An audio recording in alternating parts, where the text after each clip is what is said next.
पीयूष पांडे जी, बड़े लंबे समय टेलीविजन में काम किया है। पीयूष इधर आइए, मेरे पास आइए। बहुत बहुत शुक्रिया, थैंक यू सो मच। और ये किताब है ये जो उसने बुलाया था, ये एक सच की फरेबी दास्तान। मैं समझ तो गए होंगे, उस तरह बोलते हैं ना, ये दास्तान भी हो उसमें फरेब भी हो तो और अच्छा हो जाता है। मैं जानना चाहता हूँ पीयूष जी, ये फरेबी दास्तान है क्या, ये किताब क्या है? ये बेसिकली सस्पेंस थ्रिलर है, लेकिन देश की हर लड़की से जुड़ी हुई कहानी है। तो मुझे लगता है कि उन तक पहुंचनी चाहिए, इसलिए मैंने भैया जी से कहा कि भैया जी जो इतना बड़ा प्रोग्राम करते हैं उनके जरिए पहुंचे कहानी। अब बहुत दूर दूर तक पहुंचेगी कहानी। और ये पीयूष जी जो है, ये फिल्मी कथाएं, फिल्मी कहानियां, स्टोरी राइटिंग, लिरिक, तमाम सारी चीजें करते हैं। और टेलीविजन में बड़े लंबे समय तक हमारे अब दोनों लोग एक ही चैनल में एक समय तक लंबे समय तक रहे। एक नई किताब फिर से लेके आए हैं, आज आ गए। मैंने कहा रुक जाना भाई, किताब सारा दिखा के जाना, और अगर हमको किताब दे ही रहे हो तो सबके सामने किताब दे के जाना। बहुत बहुत शुक्रिया। क्या दिक्कत है? नाम बता रहा है। उसको 40 साल लगे मुझे बोलने में। एक बार का वो तमाशा की करता बगैर का ना चलना। बहुत अच्छा बोल रहे हो जी जी जी। जरा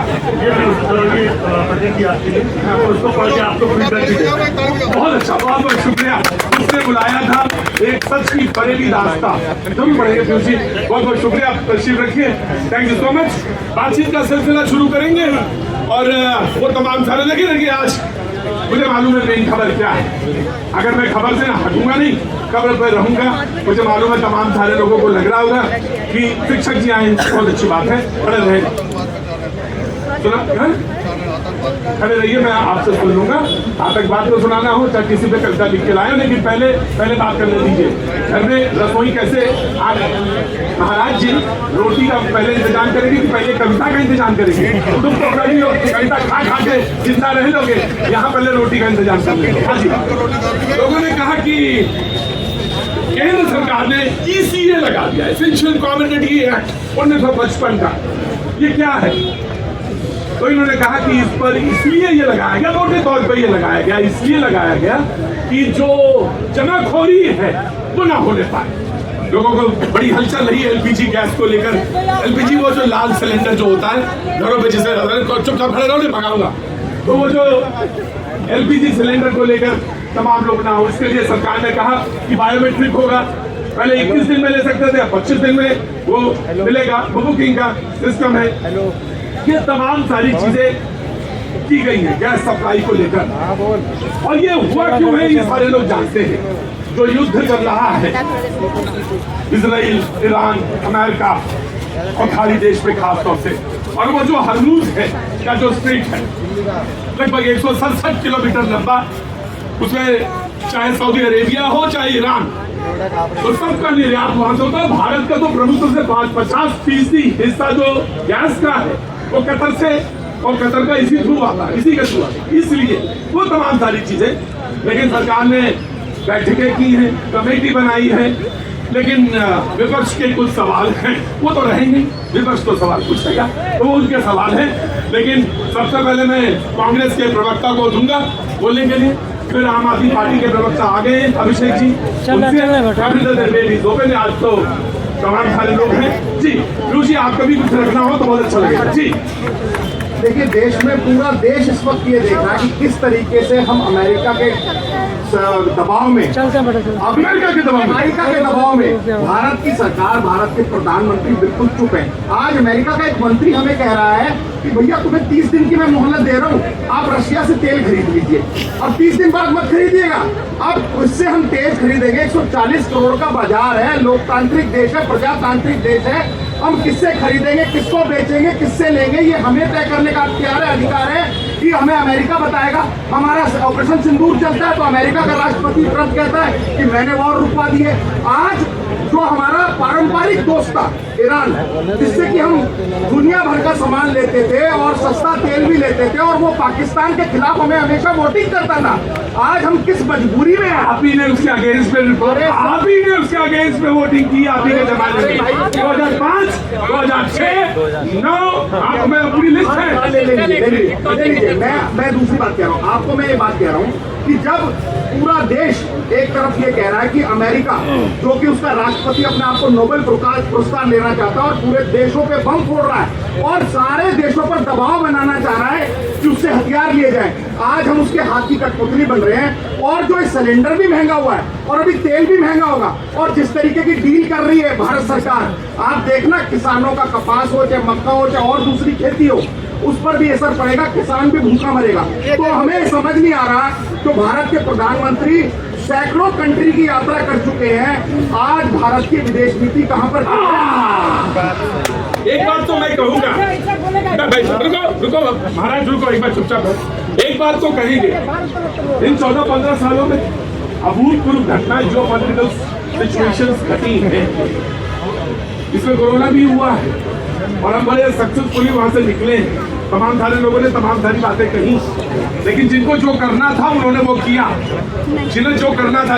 हम सवाल पूछ रहे थे, तमाम तरह के सवाल, हम जैसे पत्रकार तमाम सारे सड़कों पे घूम रहे थे, गांव गली, 2 बार हुआ कोरोना, लेकिन कुछ ऐसे भी लोग थे जो लेबोरेटरी में बैठ के क्या बना रहे थे, वैक्सीन बना रहे थे। सवाल पूछिए आप, बिल्कुल आपको पूछने का पूरा हक है। संकट में हैं हम, नहीं sir, you have a full right to say, पर मुझे अपनी बात कहने का तो हक है ना। इस देश का साइंटिस्ट, इस देश का वैज्ञानिक उस समय क्या कर रहा था, उस समय बना रहा था वैक्सीन। हम करेंगे सवाल, हम नहीं लगवाएंगे ये बीजेपी वाली वैक्सीन, हम नहीं लगवाएंगे ये बीजेपी वाली वैक्सीन है। इसमें प्रधानमंत्री का क्या है? लेकिन हाँ, ऑफकोर्स जो लोग लेबोरेटरी में बैठ के बना रहे थे, जो साइंटिस्ट, वो इन सारी बातों में ध्यान नहीं दे रहे थे, उन्होंने वही काम किया।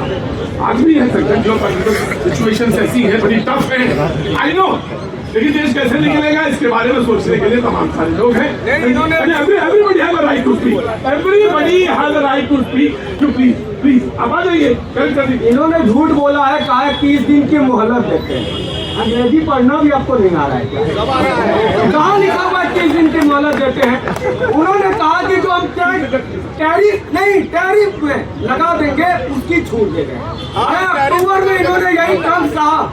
इन्होंने कहा था कि हमारे दोस्त मोदी ने कहा है कि रशिया से तेल नहीं खरीदेंगे। नवंबर में ऑल टाइम हाई, फरवरी में ऑल टाइम हाई। ट्रम्प क्या कह रहा है?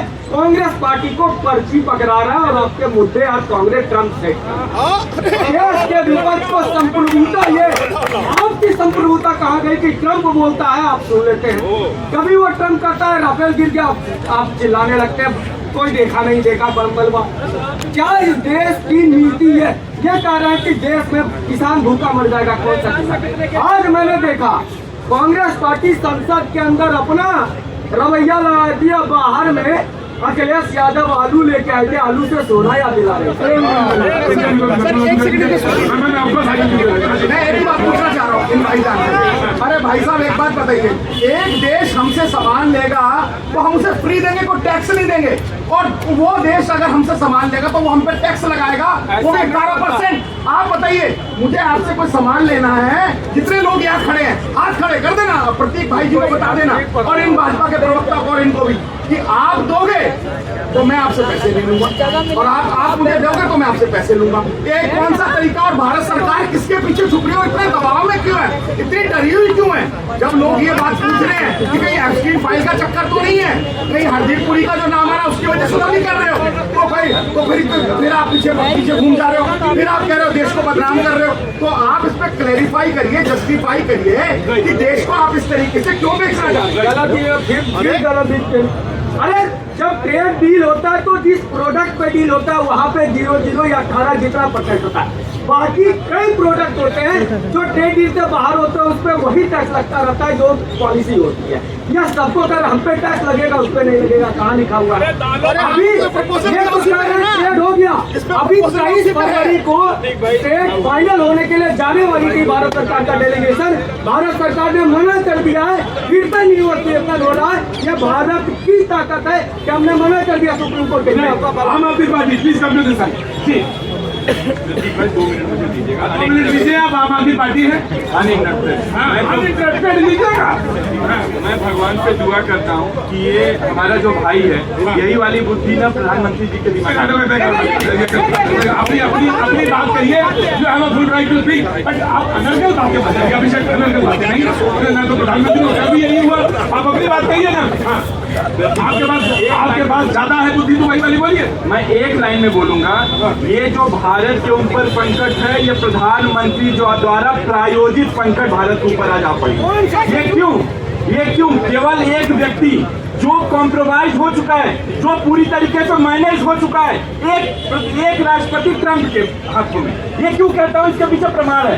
आज प्रतीक भाई कोई दूसरा चैनल आप न्यूज 18 चलाते हैं, आपका 6 बजे शो आता है, पूरे देश में सबसे ज्यादा लोकप्रिय है। कोई बोले कि प्रतीक भाई वही बोलेंगे जो मैं बोलूंगा, प्रतीक भाई बोलेंगे जिंदगी मैं तो नहीं बोलता। अगर आपकी कोई कमजोरी रहेगी, आप कोई कर्ज लिए रहेंगे या कोई आपकी भाई कभी रहेगी, तो प्रतीक भाई वही बोलेंगे जो इसका सबसे अच्छा अनुभव आप ही लोगों के पास है।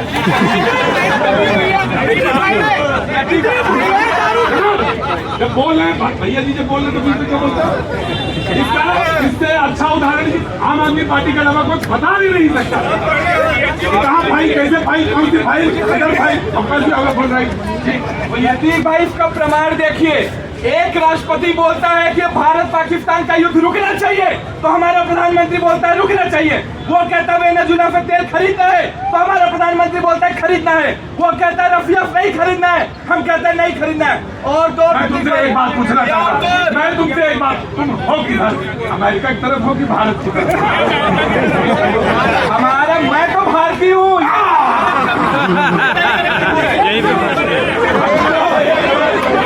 रशिया से मिले थे, हमको तेल मिला, क्यों नहीं मिला? हमारी उसकी औकात है, उसकी हिम्मत है, खुद का तेल बना रखा है। ये पूजा कर रहे थे उसको राष्ट्रपति बनने के लिए, पूजा कर रहे थे। हम कह रहे तुम्हें भी गद्दी मिलेगी और तब हम देखेंगे। लेकिन अभी तो पहले मेरा नाम लिया इन्होंने, मैं क्या बड़े पर पूछता हूँ, पंजाब को भगत सिंह मान चलाएंगे या अरविंद केजरीवाल चलाएंगे? पंजाब को कौन चलाएगा? मुझे लगता है संविधान की समझ नहीं है। अंग्रेजी पढ़ने वाला व्यक्ति वो अंग्रेजी जानता है। अरे भाई, मुख्यमंत्री कौन है? भगवंत मान है, कोई नीति सुरक्षा देगा। पंजाब की अस्मिता बीजेपी। देखिए भैया, क्या है भैया जी, इस देश में विपक्षी जितने भी दल हैं उनके पास कोई प्रमाण नहीं है। विपक्ष के दलों को इस देश के प्रधानमंत्री के ऊपर विश्वास नहीं, विपक्षी दलों को इस देश के राष्ट्रपति के ऊपर विश्वास नहीं, विपक्षी दलों को इस देश के कैबिनेट सेक्रेटरी के ऊपर विश्वास नहीं। ये तमाम लोगों ने लोकसभा से लेके अपने अपने मंत्रालय के अधीन ऑपरेशन सिंदूर से लेके आज तक में युद्ध चल रहा है, सब लोगों ने कहा कि हिंदुस्तान को घबराने की जरूरत नहीं है।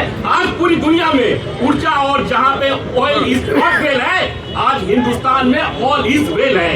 अभी G7 की बैठक चल रही है। G7 की बैठक में यह तय हुआ है कि जो आज 106 रुपए बैरल प्रति पेट्रोल का दाम होने वाला था, वो घट के लगभग 90 रुपए आ गया है। और मैं आपके माध्यम से इस देश की 140 करोड़ आबादी को ये बताना चाहता हूं कि इस देश में कहीं भी कोई भी अराजकता की स्थिति नहीं आने वाली है।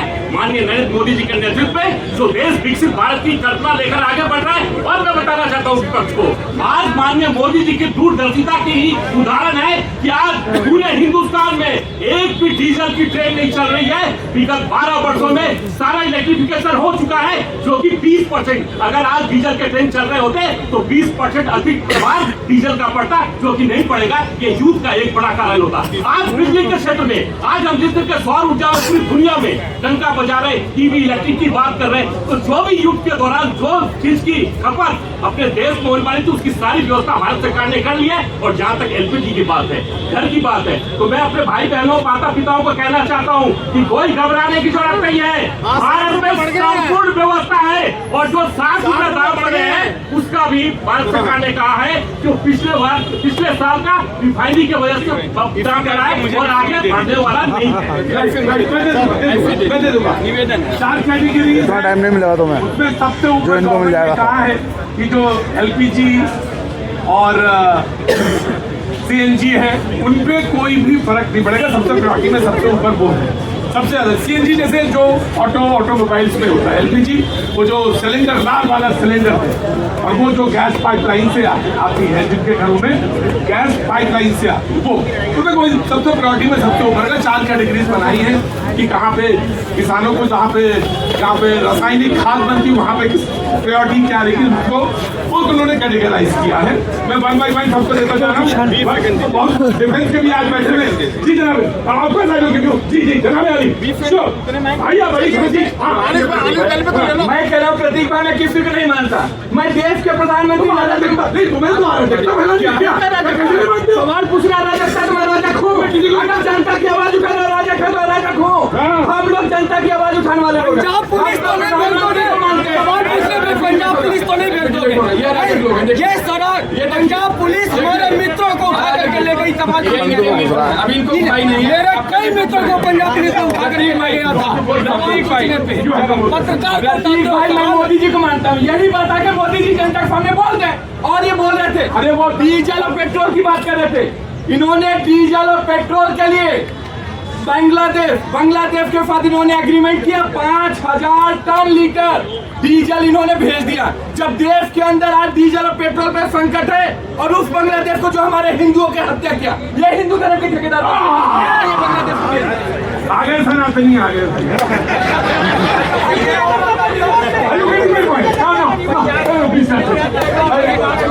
सनातनी आगे।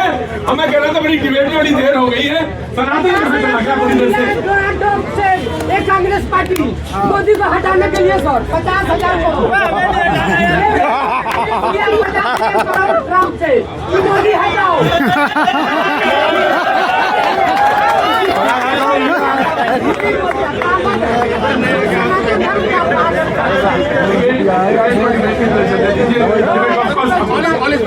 देखिए मेरे भाजपा के मित्र कह रहे थे पूरे देश में ऑल इज वेल है। अरे भाई साहब ऑल इज बैड है। आज देश में मनमोहन सिंह कांग्रेस की सरकार के समय में 60-70 रुपए डीजल पेट्रोल था, आज 100 रुपए पहुंच गए, ये ऑल इज वेल है। यहाँ पर आज गैस के दाम डबल हो गए, ये ऑल इज वेल है। आप सिलेंडर फ्री देने वाले थे, ये ऑल इज वेल है। आप महिलाओं को 2500 रुपए देने वाले थे, ये ऑल इज वेल है। आप देश में 2 करोड़ हर साल रोजगार देने वाले थे, ये ऑल इज वेल है। आप 100 स्मार्ट सिटी बनाने वाले थे, ये ऑल इज वेल है। आज देश की विदेश नीति खराब है, ये ऑल इज वेल है। अरे भाई साहब पूरे देश के जुबान से पूछो कि क्या ऑल इज वेल है? की बात सुन के ऐसा लग रहा है जैसे कि ईरान और यूएस की लड़ाई जो है वो भाजपा ने कराई है। उनकी बात सुन के नजर आ रहा है सारी लड़ाई की जड़ जो है वो भारत में है। अरे भैया वो आपस में लड़ रहे हैं, भारत ने एक निष्पक्ष स्टैंड बनाया हुआ है। और ईरान आज भी हमारा दोस्त है। ईरान की शिप को हमने बना दिए है यहाँ पर, कुछ चाबहार पोर्ट में हमने निवेश किया। उसके बाद यूएस ने कुछ सैंक्शन लगाए, जिसकी वजह से हमारे एक्सपोर्टर्स का नुकसान हो रहा था। हमने उसको चाबहार पोर्ट से कुछ समय के लिए काम रोक दिया। जितने तक के अच्छा डील की बात कर रहे थे, यूएस डील को यूएस के सुप्रीम कोर्ट ने खिड़की से बाहर फेंक दिया है। तो वो डील तो आज है ही नहीं। उस डील के बारे में ही हम बात कर रहे हैं। और उस डील को अगर भारत में कॉम्प्रोमाइज करना होता तो वो 2 अप्रैल को कर दिया होता, फिर इसको इतना लंबा लटकाने की जरूरत नहीं। मुझे लग रहा है लोगों को मिसगाइड नहीं करना चाहिए। आज जो नंबर है, आज जो परिस्थिति, मैं जनता की बात करूंगा। मुझे एक चीज जी आप करिए, बिल्कुल मैं आप आए इसीलिए मुझे सिर्फ एक ही बात कहना, जब परेशानियां हो सारे लोगों को पता है। इस समय जियो पॉलिटिकल जब मैं कहता हूँ जो भूल स्थितियां है पूरे दुनिया की इस समय जो पॉलिटिक्स है वो कैसी है हम सारे लोग जानते हैं। युद्ध चल रहा है, कहीं युद्ध के बादल भी घने मंडरा रहे हैं। ऐसी स्थिति में मिसगाइड मत करें जी। और मैं जनता को एडवाइस देना चाहूंगा, ये तो मैं बहस इनकी चलती रही है। आप जो गैस घर में इस्तेमाल कर रहे हैं, गैस का सिलेंडर, उसमें थोड़ी सी किफायत कर दीजिए, क्योंकि आने वाले समय में अगर युद्ध, अरे सुन लो यार, आप सुन लो बात को। मैं काम की बात कर रहा हूँ, ये बीच में अपनी टांग ला रहे हैं। मैं आपको ये कह रहा हूँ कि अगर लड़ाई देर तक चलती रही तो यहाँ पर कमर्शियल सिलेंडर की जिस प्रकार बॉम्बे में कुछ लोगों ने होर्डिंग करी, होर्डिंग करने की वजह से एस्मा लगाना पड़ा, एसेंशियल सर्विसेज मेंटेनेंस एक्ट के लिए, जिससे कि आप होर्डिंग ना कर पाए, आप हड़ताल ना कर पाए। मुझे लग रहा है लोगों को किफायत से इस्तेमाल करना चाहिए। ये ऐसी चीज है जो हम बाहर से लेते हैं, हमारे यहाँ मात्र 13% बनती है, बाकी की हम बाहर से लेते हैं। तो सरकार ने ये भी कहा कि 10% प्रोडक्शन बढ़ाना चाहिए, ये भी एक बहुत इंपॉर्टेंट पॉइंट था जी। और इसमें रास्ता क्या है कि लोगों को इलेक्ट्रिकल इंडक्शन का भी बैकअप रखना चाहिए अपने पास। भैया मैं कह रहा था आ नहीं पाओगे, ऐसे नहीं आ पाओगे, आने के लिए कुछ और तरीका चाहिए, टेक्निक उसके लिए कुछ और चाहिए। मैं बताने वाला हूँ, मैं सिर्फ बताने वाला हूँ, करने वाले आप हैं। जी जनता का विषय है। हाँ, जनता की भलाई। हाँ, जनता बताएगी, जनता ही महंगाई बढ़ गई, बताएगी। लोगों को अपने घर में इलेक्ट्रिकल इंडक्शन भी इंतजाम रखना चाहिए अगर ये लड़ाई बढ़ती गई। क्योंकि जो बयान आ रहे हैं, मेरी बात सुनिए, जो बयान आ रहे हैं वो ईरान कह रहा है 1 लीटर तेल यहाँ से गुजरने नहीं देंगे।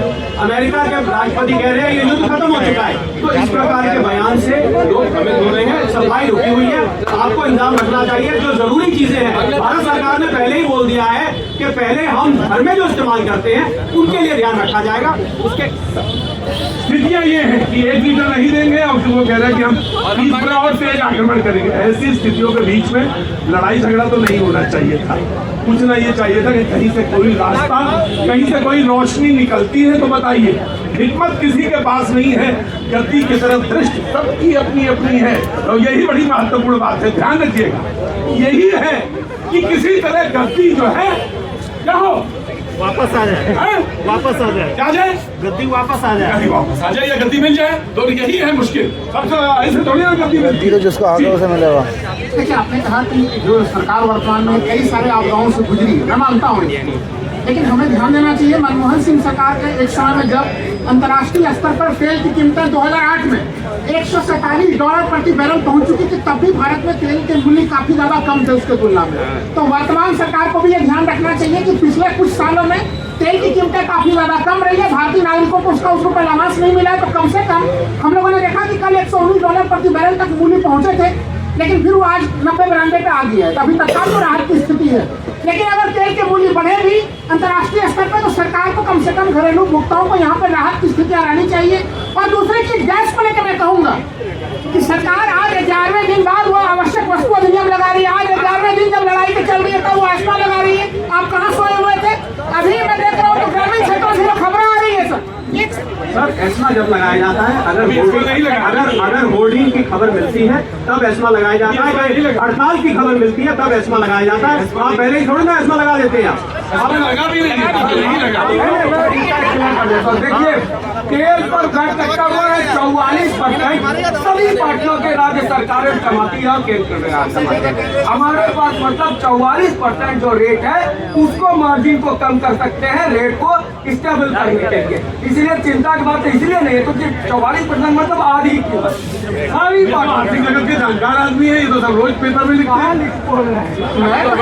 झुका देते हैं क्या कुछ? मैं तो कह रहा हूँ अभी रेट महत्वपूर्ण नहीं है, अभी महत्वपूर्ण है कि आप लोगों तक सप्लाई किस तरह से पहुँचाते हैं, वो महत्वपूर्ण चीज है। अभी गाँव घर तमाम जगहों पे अभी देखिए, जब यहाँ पे ये व्यवस्था हुई, देखिए सरकार का मंशा हो सकता है सही हो कि उन्होंने घरेलू लाल सिलेंडर के लिए उन्होंने बाकी वाणिज्यिक सिलेंडर। मैं आप अर्थशास्त्री हैं, आप सब कुछ जानकार हैं। ऐसी स्थिति में आप जनता, सरकार इनके साथ खड़े रहेंगे या क्या करेंगे? मैं आपसे एक सवाल, बहुत एक बेसिक सवाल पूछना चाहता हूँ, क्योंकि शो तो ऐसे ही वाला है, जनता वाला। मैं तो जनता के साथ भी खड़ा हूँ, सरकार के साथ भी खड़ा हूँ, लेकिन सरकार को कुछ सुझाव तो दूंगा। मैं केवल यही तो कहना चाह रहा हूँ कि इस समय सर लोगों के घरों में शादियाँ हैं और उन्हें सिलेंडर नहीं मिल पा रहा, लोग चिंतित है। अभी राजस्थान से लेके चित्रकूट तक हर जगह से खबर आ रही है सर कि वहाँ पे लोगों को सिलेंडर के लिए दिक्कत आ रही है। तो सरकार को सोचना पड़ेगा कि अगर आप घरेलू उपभोक्ताओं का ध्यान रख रहे हैं,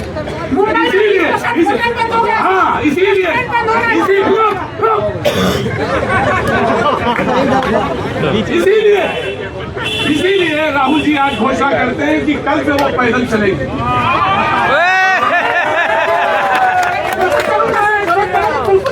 अब कल से भैया जी भी पैदल चलेंगे। क्यों? क्यों? क्योंकि वहाँ शादी हो रही है। आपकी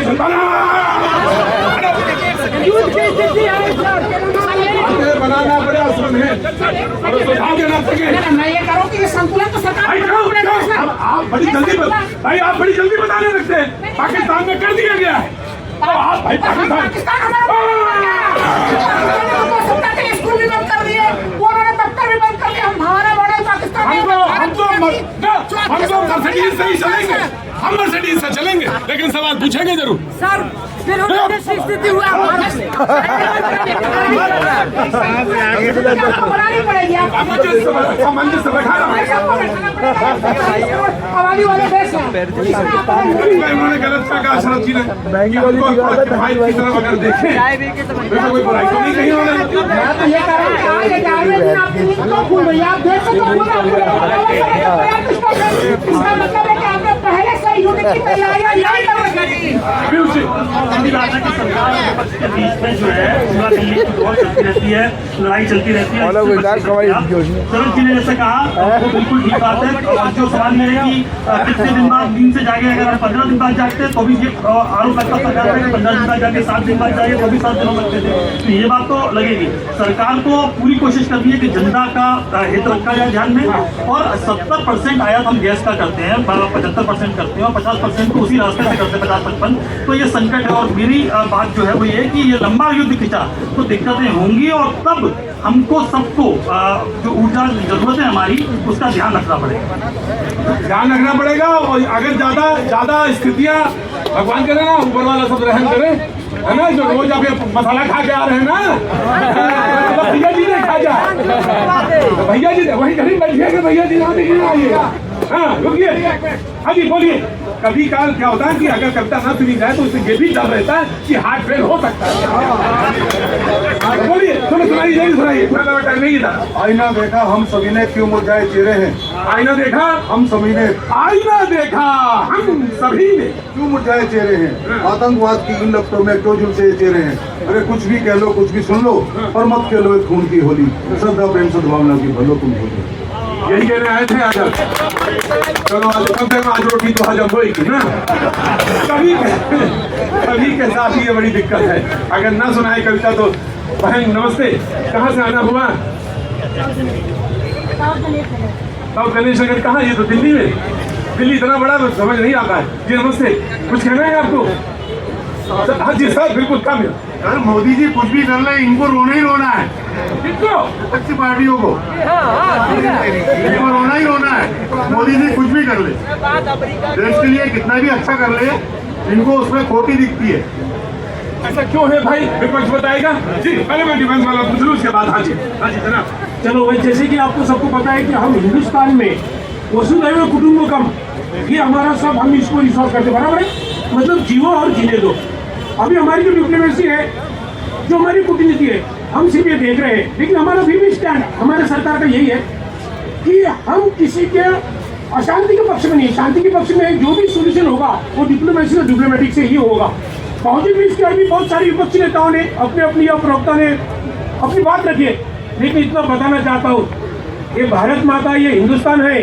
हिंदुस्तान हमेशा सभी देशों के ऊपर सिक्योर तब तक रहेगा जब तक हम अपनी नीति के ऊपर हम कायम रहेंगे। और निश्चित बताना चाहता हूँ भरोसे के साथ कि हम चाहे कुछ भी हो वर्ल्ड में, हमारा स्टैंड सबसे ऊपर होगा और हम मजबूत स्थिति में होंगे। माता की कहाँ जाना हुआ सर आपका? यस, मैं जिला अकोला महाराष्ट्र से हूँ। Thank you so much sir, thank you जी।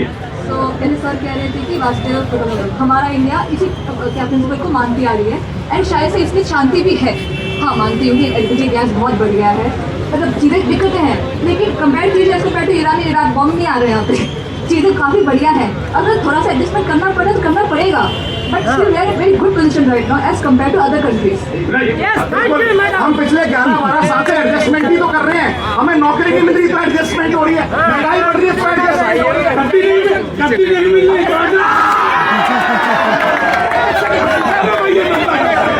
दूसरी बात, मेरे साथी कह रहे थे कि भाई साहब आप एडजस्टमेंट कर लीजिए, अभी गैस नहीं मिलेगा तो आप इंडक्शन ले आइए। अरे भैया इंडक्शन बिजली से चलता, बिजली का बिल कौन देगा? अभी आप फिर कहोगे कोयला ले आइए, फिर कोयला नहीं मिलेगा। क्या सर, तुम बताओ करें क्या? तुम करें क्या? सर सुनते लीजिए, अरे मैं सभी लोगों को कह रहा हूँ कि आप ऐसा करिए, नाली की गैस से आप आग बनाना सीख लीजिए, क्योंकि मोदी जी ने सिखाया।